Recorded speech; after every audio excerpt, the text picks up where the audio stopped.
ئێمە بە دوواداچوونمان کردووە هەفتەی ڕابردوو سەردانی وەزارەتی شەهیدانمان کردووە تەواوی ئەو ترس و کێشە و گیر و گرفتانەمان لەگەڵ وەزارەتی شەهیدان تاوت پێ کردووە و بە پێویستیشمان زانی ئەمڕۆ سەردانی وەزارەتی دارایی بکەین بۆ ئەوەی ئەوانیش تەسهیلات و ئاسانکاری بکەن بۆ شەهیدان و زیندانیانی سیاسی.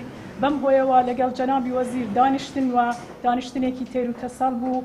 ئەمیش بەڕاستی تەفاهمی هەبوو کە ئێمە بتوانین دەرچەیەک بەڕاستی بدۆزینەوە بۆ ئەوەی چارەسەری تەواوی کێشە و گیر و گرفتەکان بکەین. بەڕاستی وەڵامەکان دڵخۆشکەر بوون و ئێمە هەمومان وەکو وەزارەتی شەهیدان وەکو وەزارەتی دارایی تەنسیق و تەفاهم و هەماهەنگیەکی باشمان دەبی بۆ ئەوەی بتوانین بەڕاستی تەواوی ماف و ئیمتیاز و ئەو پرسانەی کە شەهیدان و زیندانیانی سیاسی بەدەستیەوە دەناڵێنن بتوانن چارەسەری بکەن. ئەوەی کە هەیە جەنابی وەزیر باسی ئەوەی کرد کە ئێوە پێشنیار و بڕیارەکانی خۆتان کۆبکەنەوە بۆی بزانین چەندی تێدەچێەوە ئەو کرەی خوێندنە کە مەسەلەیەکی زۆر گرنگە، یعنی بە هۆکاری ئەوەی کە ئەزمەی دارایی هەیە بەشێک لە قوتابیانی کە سوکاری شەهیدان و زیندانیانی سیاسی لە کرێی خوێندن بێ بەش کراون. ئێمە ئەم ئامارەیان بۆ تهدید دەکەین، پارەکەیان بۆ تهدید دەکەین بۆ ئەوەی ئەوانیش بتوانن دەرچەیەک بدۆزنەوە و